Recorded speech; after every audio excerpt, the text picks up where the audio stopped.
그래서 오늘 제가 큰 제목을 다룬 거는 갑상선이 이상해요. 이렇게 해서 제목을 다뤄놨습니다. 이렇게 제목을 가진 이유는 외래를 보다 보면은 환자분이 오시는데 체중이 빠지고 갑자기 땀도 많이 나고 피곤하고 그래서 검사를 해보니까 갑상선 기능이 이상하다 그러는데 갑상선 기능 이상도 아니죠. 갑상선에 병이 생겼다고 찾아오시는 분들이 많아서 그 중에서 기능이 이상해지는 병 중에 하나를 제가 선택해서 조금은 자세하게 설명을 드리고자 하겠습니다. 그래서 오늘의 제목은 갑상선이 이상하대요. 최근 너무 피곤하고 체중이 빠져서 검사를 받았는데 갑상선이 이상하다고 해요. 이런 문장을 가지고 저희가 하도록 하겠습니다. 죄송합니다. 그러면 얘기를 하기 전에 제일 처음이 그러면은 갑상선이라는 게 뭔가요? 그 얘기가 제일 처음에 나올 것 같습니다. 갑상선을 이제 만질 때 환자분들이 목 전체를 만지면서 아프시다 그러는데 대개는 갑상선은 우리 남자들을 꿀꺽 삼키면 뾰족 나온 아담스 애플 해가 부르는 여기 결절이 가운데가 있거든요. 그거에서 바로 밑에 나비 모양으로 달려져 있는 거를 갑상선 이렇게 부르는데 같은 말로 선이라는 게 샘이니까 갑상샘 또는 갑상이라는 게 방패 모양에서 방패샘 여러 가지 모양 말로 얘기를 듣는데 가장 흔하게 쓰는 거는 갑상선 또는 갑상샘이라고 부르는 것 같아요. 그래서 모양은 목 이렇게 볼록 튀어나온 부분 아래쪽에 방패 모양 또는 나비 모양으로 생겨져 있는 장기인데 선이라고 붙은 것들은 대부분 뭔가를 만들어내는 곳입니다. 샘물처럼 뭔가를 만들어내죠. 갑상선은 갑상선 호르몬이라는 걸 만들어내는 역할을 하기 때문에 이름이 갑상선 이렇게 불렀습니다. 대개는 정상에서는 크기가 30g 정도고 목을 이렇게 들어서 우리가 거울을 보고 꿀꺽 삼켰을 때 아무것도 보이지 않는 게 정상입니다. 그런데 꿀꺽 삼켰을 때 목 아래쪽에 덩어리 같은 게 슬쩍 올라갔다 내려가면은 갑상선이 커져 있는 모양이니까 그때는 병원을 가봐야겠죠. 그러면은 갑상선은 갑상선 호르몬이라는 걸 만드는데 그러면 갑상선 호르몬이 뭔가를 아셔야지 이것 때문에 생기는 여러 가지 증상들을 또 알 수 있을 것 같아요. 환자분이 들어오셨는데 이분은 칼만 신드롬 페이션트네요. 굉장히 독특한 어려운 병인데 칼만 신드롬이라고 부르셨네요. 그러니까 갑상선 호르몬이라는 거는 갑상선에서 분비하게 되는 두 가지 우리가 T3 또는 T4 이렇게 부르는데 우리가 갑상선이라는 데서 요오드를 섭취해서 요오드를 가지고서 T3, T4라고 부르는 저런 호르몬들을 만들어냅니다. 근데 저런 호르몬들을 만들어낼 때는 우리 몸에 너무 과다하거나 또는 부족하지 않도록 뇌하수체 또는 그 위에 시상하부라는 데서 이것들을 적절히 조절하고 있어요. 그렇게 나오는 호르몬이 TSH 또는 TRH 이렇게 부르는 거여서 우리가 갑상선 기능을 합니다. 그러면은 기능을 검사합니다. 그러면은 T3 또는 T4, TSH 세 가지를 공통으로 검사하는 게 가장 기본적인 검사여서 저런 것들을 피검사를 통해서 검사해서 이상이 무언지를 알려드리는 또는 이상이 무언지를 진단하는 그런 것들이 갑상선 호르몬입니다. 그러면은 이런 갑상선 호르몬이 나오면은 우리 몸에서 어떤 역할을 하겠든가? 갑상선 호르몬은 갑상선의 기능을 나타내는 물질이고요. 갑상선은 이런 호르몬들을 생산하고 저장했다가 필요시에 적절하게 분비를 하는 기관이 갑상선이라고 아시면 될 것 같고 이런 갑상선 호르몬은 우리 몸 전체의 에너지 대사를 조절한다고 합니다. 특히 갑상선 호르몬이 가장 중요한 거는 체온을 유지하고 신진대사를 조절한다 그러는데 아래쪽에 저희가 그림을 좀 많이 해놨는데 에너지를 생산하거나 여성에게 생리가 생길 수 있게 난포의 성숙을 이루거나 또는 열을 만들어내거나 장 운동을 잘할 수 있도록 하거나 또는 심장 박동을 조절해 주거나 세포의 재생이나 근육의 수축, 남성 정자의 생산 또는 엄마가 임신을 했을 때는 태아의 뇌 발달까지 또는 태아의 갑상선 호르몬이 태아의 뇌의 발달에도 영향을 미치기 때문에 갑상선은 굉장히 중요해서 우리가 생명을 유지하는 호르몬 중에 하나라고 부릅니다.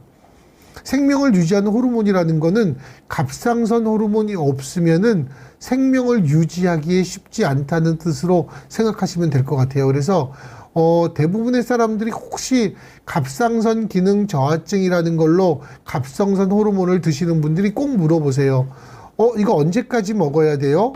대개는 기능 저하증이 오면은 필요한 갑상선 호르몬을 못 만들기 때문에 만드는 기능이 회복이 안 되기 때문에 대부분 보충을 하게 되고 그 보충은 죽을 때까지 필요하게 돼서 굉장히 오랜 기간 동안 드시게 되는 게 갑상선 호르몬이고 이렇게 많은 작용이 있기 때문에 생명을 유지하기 위해서 꼭 드셔야 합니다. 그런데 이제 환자분들이 병원에 오면은 갑상선이 이상해요 이렇게 얘기를 하시는데 그 안에는 굉장히 많은 의미가 포함이 돼 있어요. 첫 번째는 아까 갑상선이라는 데가 호르몬을 만들어내니까 호르몬을 많이 만드느냐 또는 만들지 못하느냐에 따라서 기능의 이상을 가져올 수 있어서 기능의 이상에 따라서 너무 많이 만드는 거는 기능 항진증, 못 만드는 거는 기능 저하증 이렇게 부릅니다. 또 하나는 갑상선 피검사가 아니고 초음파를 통해서 갑상선 안에는 혹이 굉장히 많이 생기거든요. 그래서 갑상선에 혹이 있거나 혹 중에서는 모양이 이상해서 암으로 진단 만든 것까지 이렇게 모양이 이상한 것도 갑상선의 이상이라고 부르고 이 두 가지가 겹치는 경우도 있어요. 모양도 이상한데 그 이상한 모양에서 호르몬도 많이 나오는 중독성 선종 또는 이름이 어려운 중독성 다결절 갑상선종 이런 이름으로 부르는 것도 갑상선의 이상이라고 불러서 항상 갑상선의 이상을 얘기할 때는 내가 피검사를 해서 이상하다고 얘기를 들은 건지 초음파 검사를 해서 이상하다고 얘기를 들은 건지를 의사 선생님한테 얘기해 주시면은 이런 것 때문에 오셨구나 쉽게 얘기를 합니다. 그 중에서 오늘 크게 얘기할 거는 갑상선 기능의 이상 중에서 기능을 너무 많이 하는 병에 대해서 제가 얘기를 드리도록 하겠습니다. 기능이 항진되는 병, 저거는 갑상선 호르몬이 갑상선에서 너무 많이 나와서 생기는 병 이렇게 아시면 되는데 대부분은 그레이브스 병이라고 부릅니다. 저거는 자가면역성 갑상선 기능 항진증이라고 불러서 우리 몸에 나중에 내가 자가항체라는 걸 또 얘기를 드릴 건데 자가항체가 생기게 되고 그 자가항체 때문에 갑상선이 지속적으로 계속 자극을 받아서 호르몬을 많이 만들어내는 상태 이런 경우를 그레이브스 병이라고 합니다. 그러지 않더라도 혹이 생기면서 그 혹에서 호르몬을 많이 만드는 경우는 중독성 이렇게 물어요. 굉장히 뭔가 많이 나온다는 뜻으로 중독성, 결절이 많으면 다결절성, 하나만 있으면 그냥 갑상선종 이렇게 부르는 것도 있고 그 외에도 갑상선암이 전이가 되거나 또는 난소에 갑상선종이 생기거나 뇌하수체에 갑상선 호르몬을 많이 만들게 하는 TSH가 나오는 분비하는 선종이 생기거나 육모막에서 TSH랑 비슷한 자극 호르몬이 나온다거나 또는 갑상선 염증이 생겨서 갑상선이 파괴가 되거나 또는 갑상선 호르몬을 많이 먹었을 경우에도 비슷한 증상을 보이는데 위에 있는 거는 갑상선 자체에 문제가 생겨서 생기는 것, 아래에 있는 거는 갑상선에 문제가 생긴 게 아니고 다른 문제 때문에 갑상선에 이상이 오는 병 이렇게 나눠서 보게 됩니다. 그래서 되게 갑상선 기능항진증이라고 얘기하면은 제일 대표적으로 얘기하는 게 그레이브스 병이고 대부분 갑상선 호르몬이 다 많이 나오기 때문에 증상들은 되게 대동소이하고 검사를 통해서 어떤 병인지를 감별해내게 됩니다. 그렇다면은 우리가 갑상선 기능이 높은 병이 갑상선 기능항진증이라고 그랬는데 누가 얼마나 많이 걸리느냐. 대개 1년 동안 발생하는 거는 인구 1000명당 0.72명, 1000명당 1명 정도 생긴다고 생각하시면 되니까 아주 적은 건 아니고 여자가 남자보다 훨씬 더 많이 생겨서 3배 정도 많이 생깁니다. 그래서 여자분한테 많고 대개는 남녀 모두 50에서 54세에 발견이 되는데 그 중에서 가장 많이 차지하는 그레이브스 병이라는 거는 더 젊은 연령에 생겨요. 그래서 20대에서 40대까지의 여성에서 굉장히 잘 생기게 돼서 전체 기능 항진증은 저렇지만은 특히 많은 그레이스 병은 더 젊은 나이에 여자에서 많이 생기는 병이다. 이렇게 얘기를 합니다. 칼만 신드롬 페이션트라는 분이 질문 하나 주셨어요. 교수님, 피곤할 때 갑상선 기능 검사에 대개 토탈 T3, 프리T4 검사를 하지만 실질적으로 잘 쓰이는지 보려면은 프리T3 검사가 더 정확하게 잡아내지 않나요? 저분은 일반적인 분이 아니신데요. 굉장히 많이 아시는 분이시고 피곤할 때 검사하는 코티솔, HTH 검사도 극단적인 에디슨병 아니면은 정상으로 나와서 부신 검사가 대부분 이거는 참 어려운 문제인데 첫 번째 프리T3라는 걸 얘기하시는 분이면 굉장히 잘 하시는 분이에요. 프리T3는 뭐냐? T3나 T4라는 호르몬이 대개는 단백질하고 붙어서 다니는데 붙어서 다니지 않는 활성화된 부분을 프리T3, 프리T4 이렇게 얘기를 합니다. 그런데 대개는 프리T3는 검사가 정확하지 않기 때문에 잘 안 씁니다. 그래서 토탈 모양의 T3를 쓰고 프리T4를 검사하게 되고 프리T4를 검사하는 거는 특별하게 몸에 이상이 없다면은 대개 T4는 T3로 잘 변해가기 때문에 프리T4를 가지고 진단하게 됩니다. 그런데 저거 변화에 문제가 생기는 우리가 그 효소에 문제가 생기시는 분은 따로따로 검사하는 경우가 있습니다. 저 HTH 코티솔은 저희가 에디슨병이나 쿠싱 같은 나머지 다른 데서 한 번 더 얘기를 드리면 좋을 것 같고 침 검사는 최근에 하는데 많이는 안 써요. 되게 침 검사로 나오는 양이 적어서 환자가 새벽에 피를 뽑지 않거나 그래서 좋긴 한데 잘 쓰지는 않는 검사입니다. 자가항체는 왜 생기나요? 자가면역 질환의 종류가 많은가요?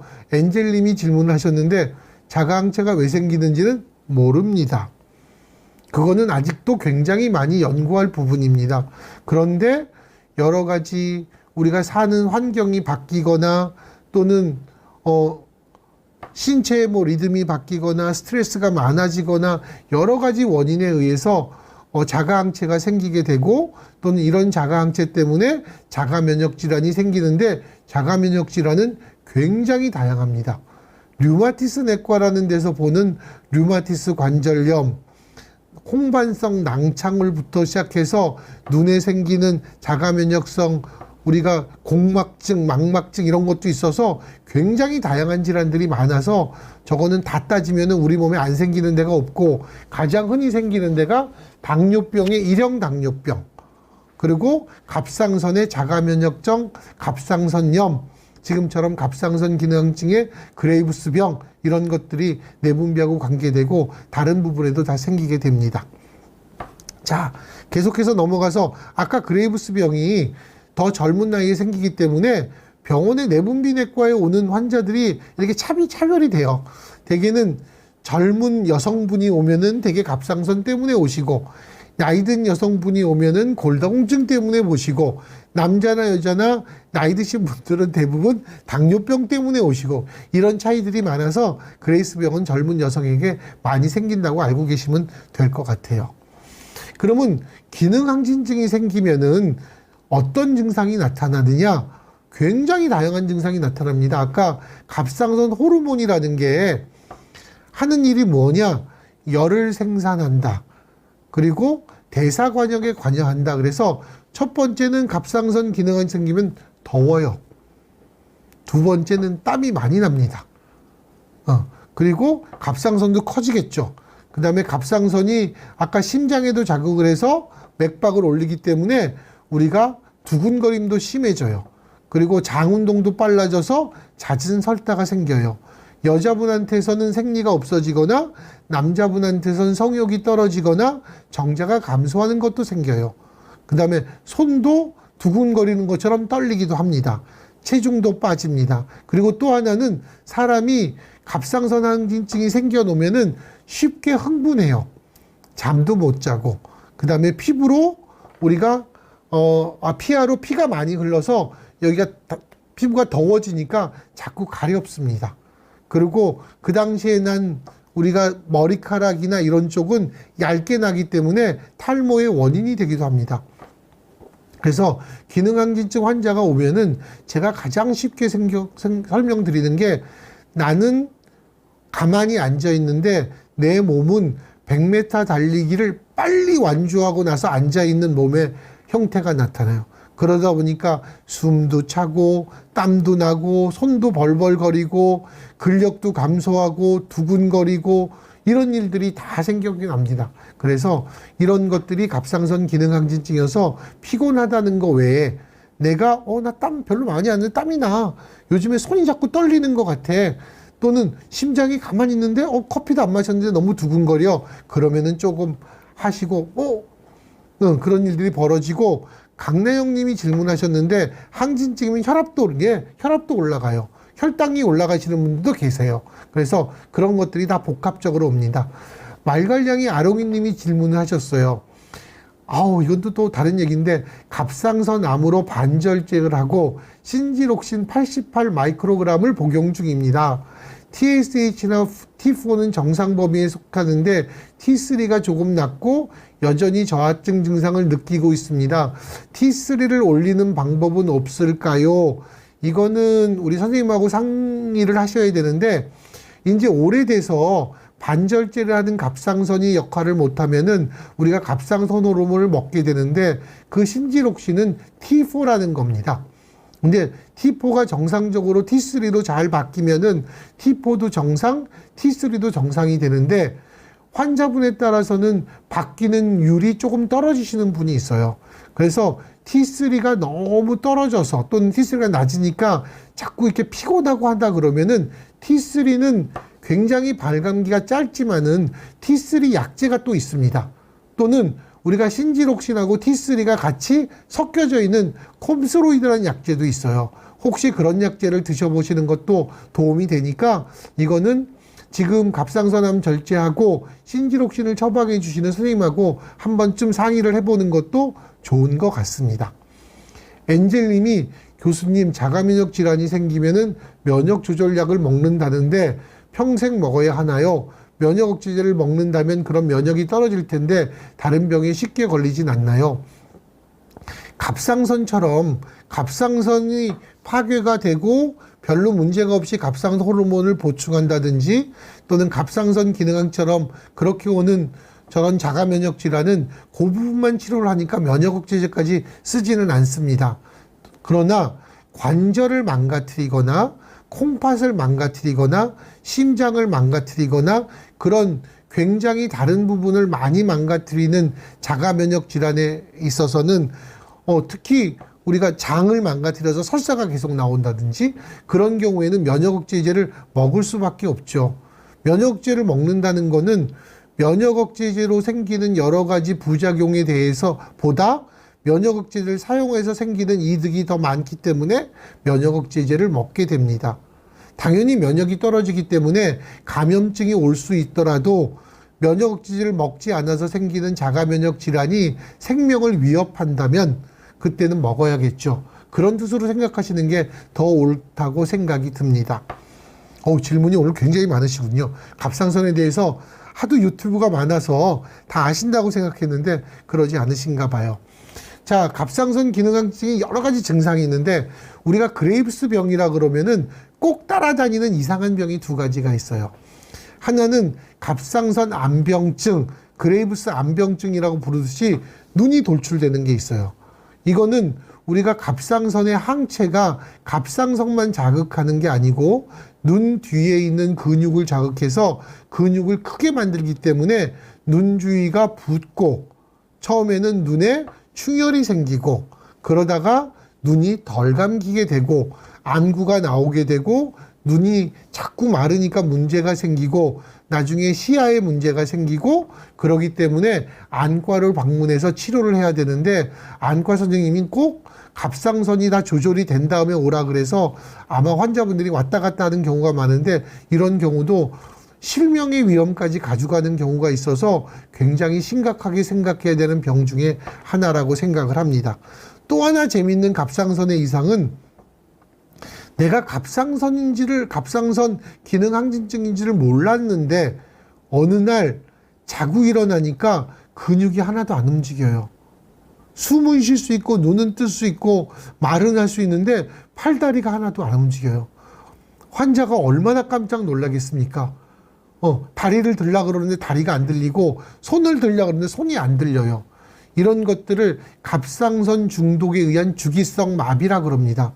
대개는 남자분에서 힘든 운동을 하거나 탄수화물을 많이 섭취한 다음 날 생깁니다.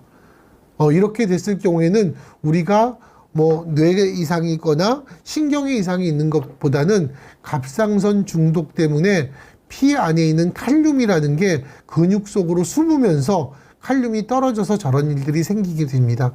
그러면은 응급실에서 물론 뇌에 이상이 있는 것도 판단을 하지만은 갑상선 기능 검사를 하거나 전해질 검사에서 칼륨을 봐서 저런 것들을 진단하게 되는데 대부분 시간이 지나면 회복되는 걸로 되어 있고 대개 갑상선을 조절하지 않으면은 재발하게 되기 때문에 그런 것도 같이 치료하는 병으로 갑상선 중독성 마비가 되면 환자분들이 무지무지 깜짝 놀랍니다. 젊은 남자애가 갑자기 일어났는데 하나도 안 움직이면은 아마 세상이 무너지는 그런 느낌을 가질 거예요.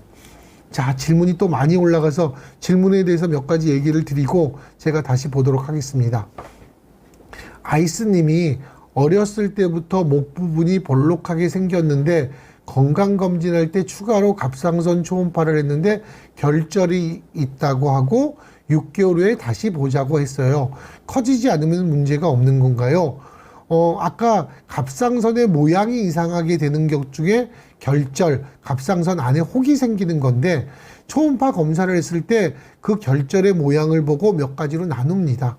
그래서 결절이 무룩이나 모양이 굉장히 적거나 너무 크기가 적어서 현재는 별로 문제가 없어서 추후에 이놈이 커지는지 모양이 변하는지를 보고자 하는 경우가 있고 처음부터 모양이 너무 안 좋거나 커서 처음부터 조직 검사를 하지 않은 경우들이 있는데 만약에 보신 선생님이 6개월 후에 다시 보시자고 했으면은 현재는 별 문제가 없어서 그냥 지나가는데 6개월 후에 커지는지 확인을 해보자고 얘기를 하셨을 것 같아요. 그래서 크게 문제가 없다고 생각하시는 것도 좋은데 6개월 후에 갑자기 커지면 그때는 조직 검사를 할 수도 있겠죠.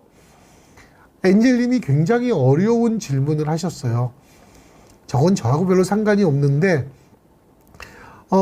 내과 질문을 했었는데 NK세포라는 게 있거든요. NK세포는 우리가 몸 안에 있는 T셀 중에 다른 세포를 죽이거나 들어온 암세포를 죽이는 킬러 세포예요.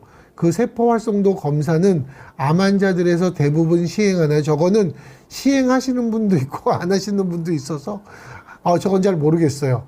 눈에 염증이 안 나와서 자가면역 질환 검사하고 NK 활성도를 검사했는데 자가면역은 괜찮은데 NK 세포 활성도가 나와서 굉장히 적게 나와서 면역 증강 주사를 맞았다고 합니다.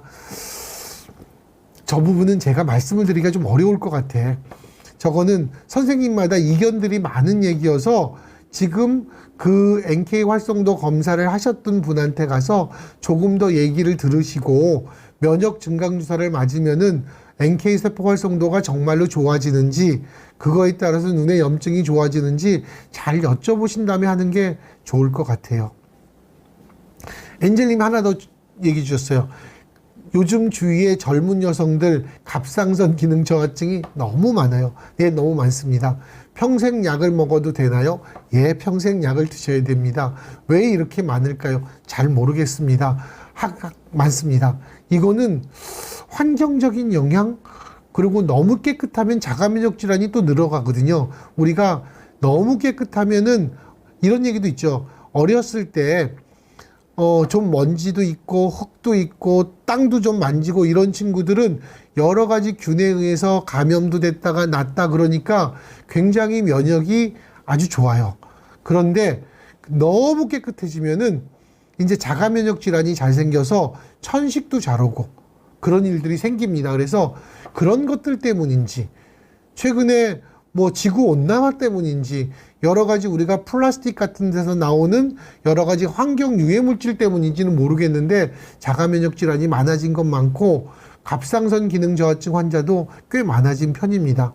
제가 아까 말씀드린 처럼 갑상선 기능 저하증이 굉장히 가벼워서 갑상선 호르몬을 먹다가 끊으시는 분은 100명에 1명 정도 밖에는 없는 것 같아요. 대부분은 계속 용량이 많거나 적을 수는 있는데 꾸준히 드시는 분들이 많고 안 드시면은 문제가 생기기 때문에 평생 먹어야 된다고 생각하시는 분들이 많을 것 같아요.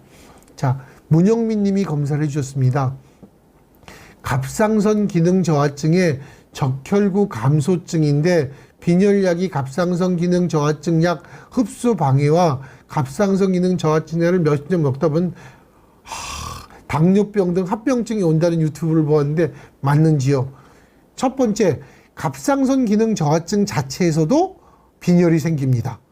그래서 갑상선 저하증하고 빈혈이 있을 경우에는 우선 갑상선 기능 저하증을 먼저 치료해야 됩니다. 그리고 나면 빈혈이 좋아지는 경우도 있어요.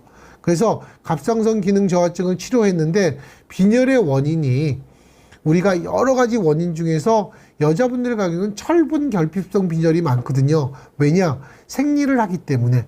그래서 철분 제제를 먹는 정도는 별로 문제가 없습니다. 그리고 갑상선 기능 저하증 약은 식사랑 같이 하면 흡수가 떨어져요.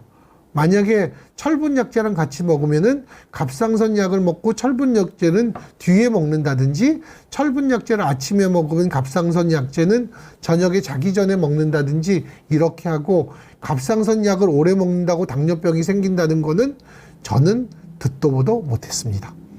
아마도 몇십 년 먹다 보니까 나이가 들어서 당뇨병이 생기시겠죠. 갑상선 기능 저하증 약을 먹어서 생기지는 않습니다.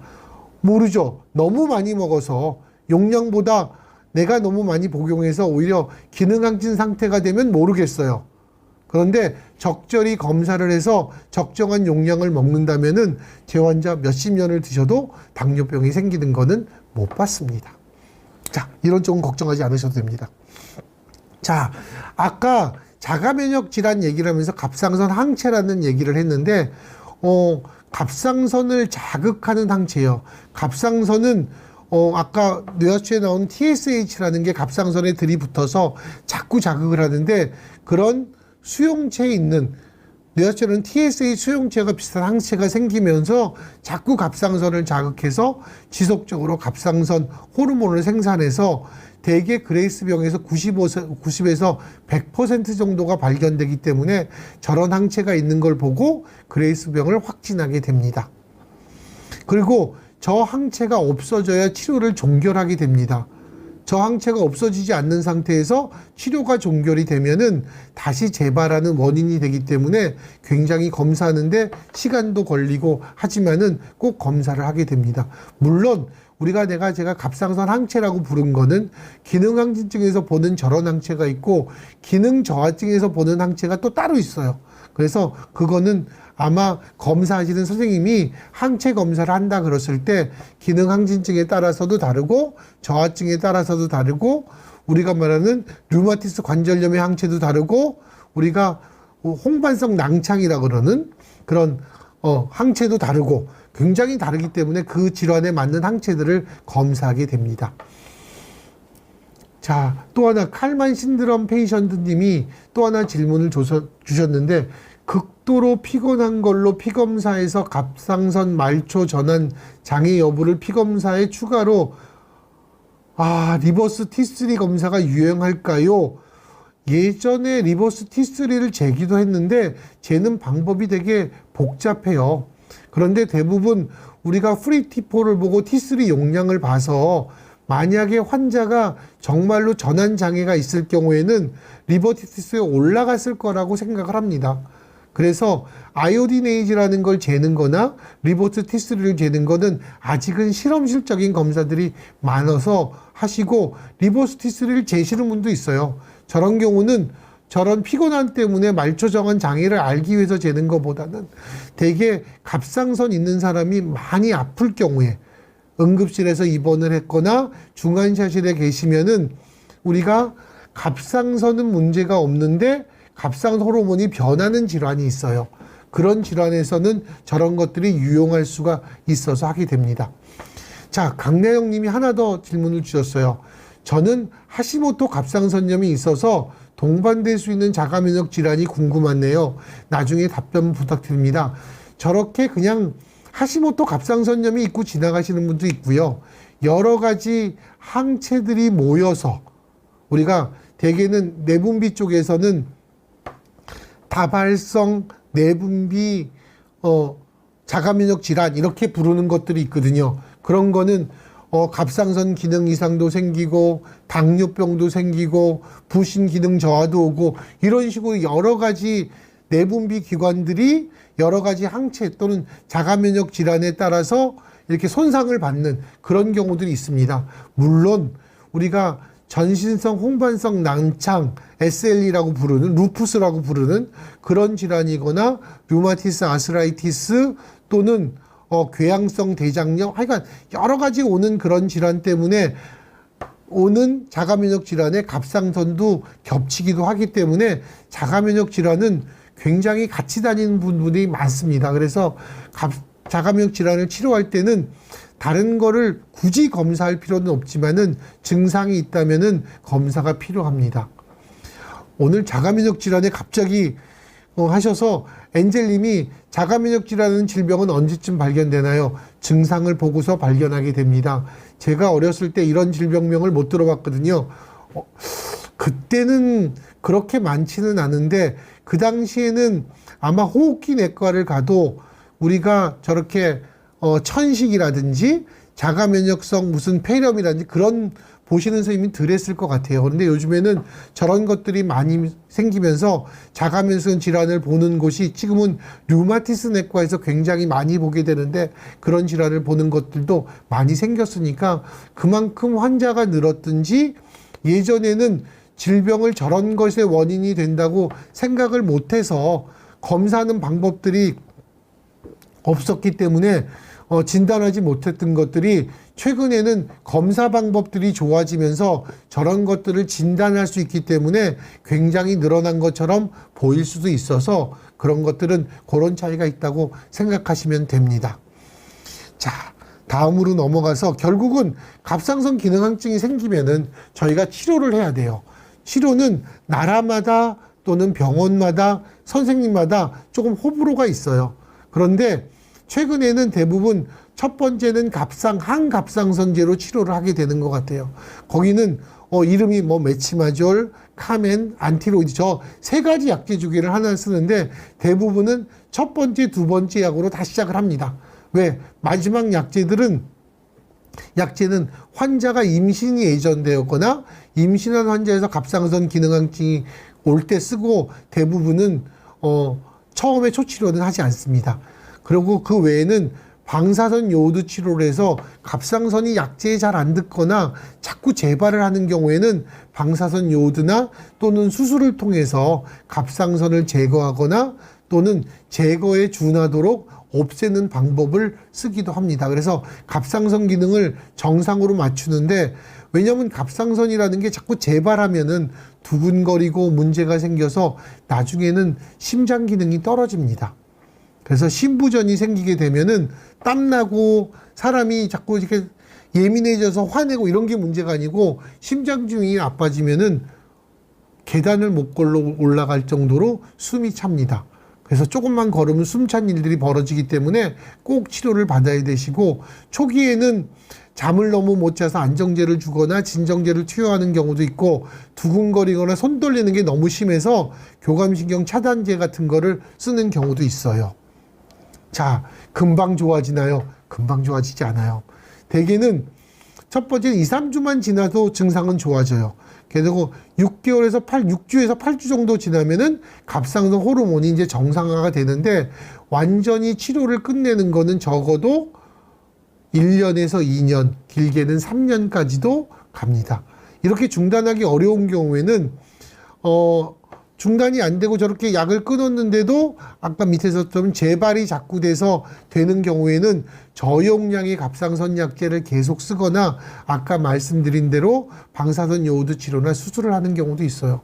그래서 갑상선은 치료도 쉽지만 환자들이 좋아졌다고 약을 끊어서 부적절한 치료가 되는 예도 많고, 반대로 끊고 났는데 재발하는 경우도 굉장히 많은 병이어서 완치가 잘 되지만은 50%는 1년 만에, 2년 만에는 대부분 뭐 7, 80%가 된다 그러니까 그게 참 문제가 되는 병이, 그래서 꾸준히 열심히 치료해야 되는 병이 갑상선 기능 항진증입니다. 엔젤님이 또 하나 질문을 주셨어요. 교수님, 저는 유방암 초음파 검사를 하면서 항상 갑상선 초음파 검사도 해요.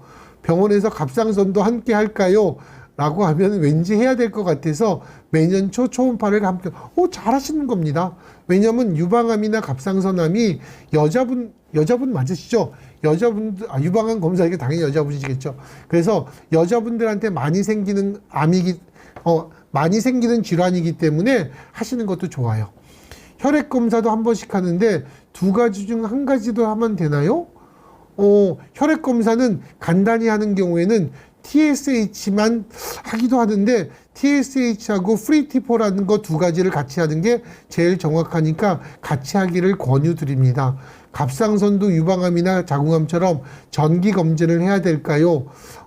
여자분들한테 많은 병이기 때문에 한 번씩은 1년에 한 번씩은 가격도 비싸지 않아서 체크해 보는 것도 도움이 될 거라고 생각을 합니다. 갑상선 이제 하다 보면은 갑상선 기능 항진증이 아까 피검사로 검사가 된다 그랬는데, 초음파 검사를 하거나 스캔 검사를 하는 경우가 있어요. 그거는 갑상선 기능 항진증을 검사를 하는 것 말고 원인을 찾기 위해서, 혹시 하나의 혹에서 나오는 경우도 있고 하기 때문에 그러는 원인을 찾기 위해서 하는 경우도 있고, 혹시 갑상선 종이 있는지 혹이 있는지도 검사하기 위해서 초음파 검사를 하는데, 위에 보시면 사진이 굉장히 화려하죠. 이거 마우스가 안 나오는데 사진이 화려해서 마치 빨간색, 파란색, 노란색 막 있잖아요. 저거는 갑상선 기능 항진증이면 갑상선에 핏줄이 굉장히 많이 생겨요. 그러다 보니까 초음파를 대버리면 저렇게 화산 폭발이 있는 것처럼, 저런 식으로 불타는 것처럼 저렇게 보인다고 해서 갑상선 기능 항진증에 굉장히 특별한 소견입니다. 저런 것들을 보시면은 그렇게 하는데, 보실 기회는 많지는 않으실 것 같아요. 몇 가지 저희가 질문을 좀 만들어 봤어요. 뭐냐면은, 갑상선 기능 항진증 있는 환자분들이 이제 병원에 오면은 질문을 해요. 우리나라 김이나 미역에는 요오드가 많이 있는데, 이거 피해야 하나요? 안 먹어야 하나요? 저거 얘기하면 저는 환자분들랑 이렇게 얘기해요. 미역국 뭐 일주일에 한 번씩 드시는 거는 피할 필요는 없으시고 그냥 드시면 되고, 김도 드시면 되는데, 단지 처음에 기능항진증을 진단받고 6에서 8주 정도 아직 수치가 높을 때는 조금 삼가시라 그러고, 그 위에는 그냥 평상시 드시는 정도는 드시라 그러니까 크게 문제는 없어 보입니다. 또 하나 많이 하는 질문 중에 하나가, 운동을 해도 되나요? 왜냐하면 갑상선 기능 항진증이 기능 항진증만으로도, 죄송합니다. 기능 항진증만으로도 굉장히 숨이 차고 피곤해요. 그래서 기능이 어느 정도 정상이 되지 않는 상태에서 운동하면은 오히려 더 피곤하게 됩니다. 그때는 운동을 좀 쉬시라고 하고, 치료 시작하고 기능이 정상 정도 되면은 제가 이제는 운동하셔도 됩니다, 이렇게 얘기를 합니다. 저렇게 기능이 정상이 될 때 갑상선 호르몬 치료가 잘 되면은 초기에 갑상선 때문에 체중이 빠져서 오시는 분이 대부분이거든요. 그런 부분들이 이제 체중이 늘어요. 이제 약을 먹으면서 이제 정상이 되니까, 그렇게 되면 운동이 필요하기 때문에 그때는 운동을 하시라고 얘기를 드립니다. 임신을 하면 안 되나요? 갑상선 임신해도 됩니다. 근데 초기에 갑상선 기능 항진증이 있으면은 무월경이 생긴다 그랬죠. 근데 어느 정도 조절하다 보면은 생리도 제대로 돌아오고 임신을 하시면은 대신 저희가 약제를 바꾸고 하다 보는데, 임신을 하는 중간에는 면역이 좋아지기 때문에 면역의 관용이 좋아진다 그래서 아기가 있으니까 면역이 조금 떨어집니다. 그렇게 되면은 오히려 약제를 다 끊는 경우가 많습니다. 그래서 약제를 끊게 되고, 그러나 나중에 임신이 끝나면 재발되는 경우가 많아서 나중에 그렇게 된다 그러는데, 임신을 하셔도 되고 초기에 치료를 잘 하시면 임신이 된다 그러는데, 어느 정도까지는 피임을 하셔서 중간에 약제의 용량이 많은데 임신을 하지 않게끔은 권유를 드립니다. 그래서 임신을 하는 것은 문제가 없어서 이것들은 걱정하지 않으시고, 이거는 약제가 대부분 태반을 통해서 애기한테 넘어가지 않기 때문에 애기한테 전혀 문제가 되지 않습니다. 밥고양님이 갑상선 저하증은 평생 살찔까요? 안 찝니다. 갑상선 저하증이 살이 찌는 거는 대사가 떨어져서, 기능 저하증이 있을 때 대사가 떨어져서 살이 좀 찌거나 부어서 살이 좀 찌거나 하는데, 갑상선 기능이 호르몬을 보충해서 저하증이 있지만은 보충을 해서 정상으로 유지한다면 전혀 그럴 일이 없으니까 전혀 걱정하지 않으셔도 됩니다. 문영민님이 갑상선 기능 저하증과 안구돌출 상관없습니다. 안구돌출은 그레이브스 병에서만 주로 생깁니다. 안구돌출이 생기면은 안과 선생님이 여러 가지 치료를 해요. 우선은 스테로이드라는 거를 눈 뒤에 근육에 집어넣어서 근육이 커지는 거를 예방하는 그런 방법도 하고 여러 가지 수술들을 하는데, 위험하지 않으시니까 하시겠죠? 그건 안과 선생님한테 물어보셔야지, 제가 잘 모르는데 환자들을 보내도 다들 잘하고 돌아오시기 때문에 위험한 수술은 아닌 것 같습니다. 싱싱어캥견이 왜 저런 게 있었는지 모르겠, 저런 이름을 주셨는지 모르는데, 갑상선 암 수술 후에 노래는 언제부터 가능한가요?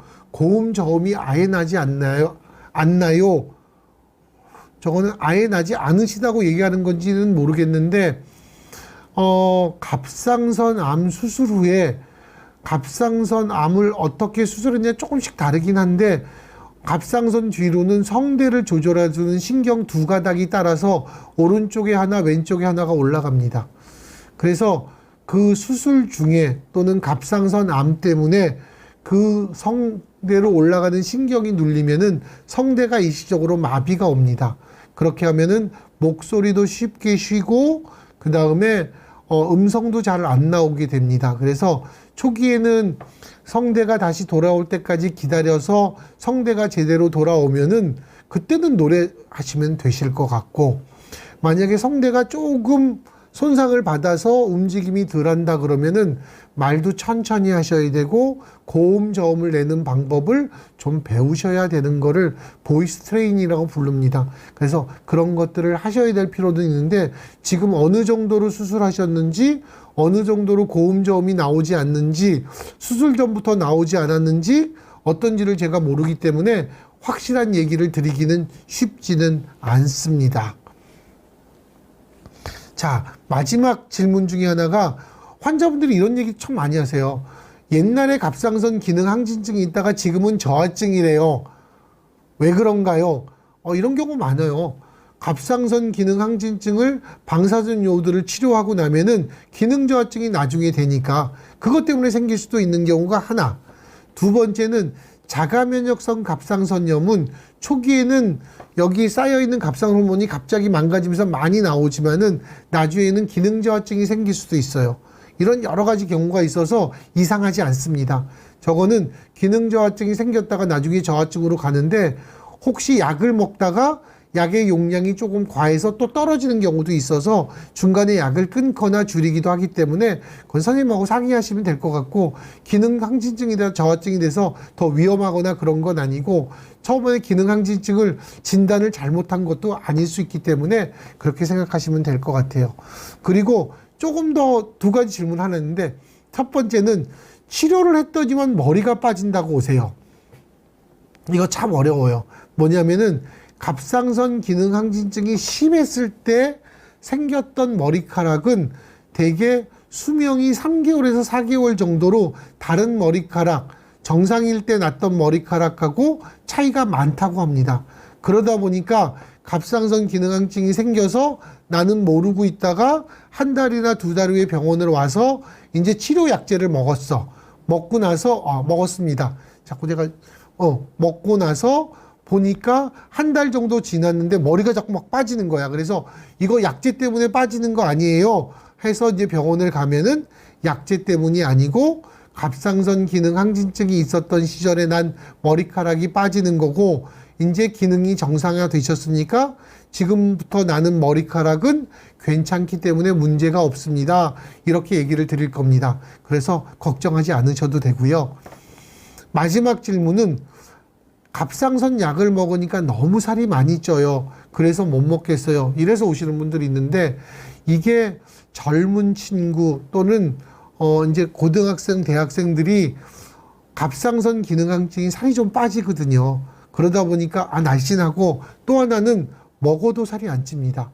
왜냐면 먹은 게 다 열로 발산이 되기 때문에 어느 정도 먹어도 살이 안 찌는 체형을 가지고 있습니다. 그런데 이제 손도 두근거리고 손도 떨려서 병원으로 왔는데 기능항진증 진단을 받고 약을 먹어서 갑상선 기능은 이제 정상이 돼서 내가 많이 먹은 음식을 열로 날려버리지를 못해요. 그러다 보니까 많이 먹는 습관은 그렇게 있는데 내 몸은 정상이 되니까 살이 찌죠. 그러면은 살이 찐다고 그 약을 또 안 먹어요. 그러면 자꾸 재발이 돼서, 또 재발은 아니죠, 부적절하게 치료가 돼서 또 약을 또 높여 먹어야 되는 경우들이 많습니다. 그래서 약을 먹어서 살이 찌는 게 아니고 약을 먹어서 갑상선 기능 항진증이 조절이 돼서 정상이 되니까 일반 사람처럼 먹어야지 많이 먹어서 살이 찌는 거니까 약하고는 상관이 없어서 되고, 그렇게 해서 조금 늘은 살은 대부분 살 빠지기 전에 정상 체중으로 다시 돌아갑니다. 그러니까 걱정 안 하셔도 될 것 같아요.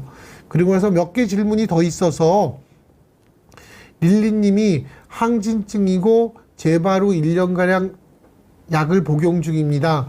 약을 먹은 후에 수치가 정상이 되어도 심장이 쪼이는 느낌이나 피로감, 두통 등의 증상이 계속됩니다. 심장내과 진료도 보았는데 심장에는 이상이 특별히 없다고 합니다. 수치가 정상이어도 증상이 지속되는 경우도 있나요? 모르겠습니다. 대개는 정상이 되는 경우에는 괜찮아지고 심장내과에서 심장 초음파 같은 걸 봐서 심장의 맥박이 빠르지도 않고 심기능이 정상이 되다 그러면은 그때는 별로 문제는 없는데, 계속 심장이 쪼이거나 이런 느낌이 있으신 거는 조금 더 지켜보거나, 갑상선 기능 항진증은 약간은 우울증이나 이런 것들도 만들어냅니다.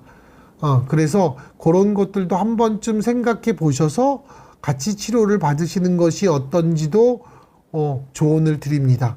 그래서 갑상선 기능항증이 심했을 때는 조증처럼 사람이 쉽게 흥분하고 쉽게 그럽니다.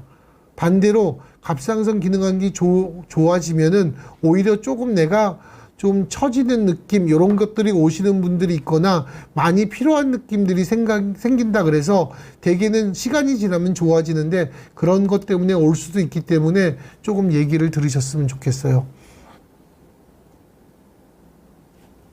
그러시고 아급성 마지막 질문이 될 것 같은데, 아급성 갑상선염이 있었는데 스테로이드 약을 먹고 온몸이 붓고 혈압이 올라가는 부작용이 있어서 약을 중단했어요.